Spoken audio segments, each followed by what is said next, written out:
Moi, j'étais étudiante à la Cato, j'étais à la faculté des lettres.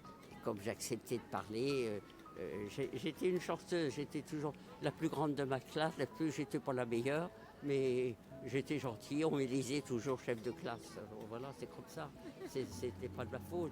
Et alors du coup, on m'a dit, bah tiens, si tu veux, on fait le pèlerinage des étudiants à Chartres. Mais à l'époque, il n'y avait pas il y avait pas eu le concile, les messes n'étaient pas dites ensemble. Et chaque messe devait avoir son prêtre.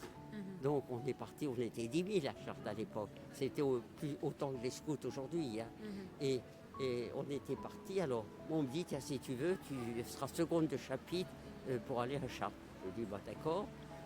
On me donne rendez-vous rue de Varennes. Et là, je rencontre un jeune homme charmant qui me dit, ah bon, ben, vous permettez, je vous appelle Nicole. Et ben, lui, il était élève à l'école centrale. Alors on s'est rencontrés, on a fait le pèlerinage, mais on le préparait, c'est pas un coup de foot sur la route.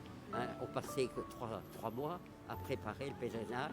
On choisissait l'aumônier de notre chapitre, hein, et puis on choisissait nos amis qui voulaient dans notre chapitre.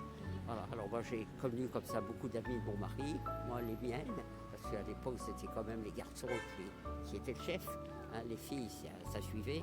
On arrivait à Chartres, on nous mettait dans des locaux très différents, pas dans le même village, et puis voilà, c'était... Et puis on est arrivé à Chartres, et puis après on s'est retrouvés, et puis voilà. Et j'ai retrouvé mon Rouennais, voilà.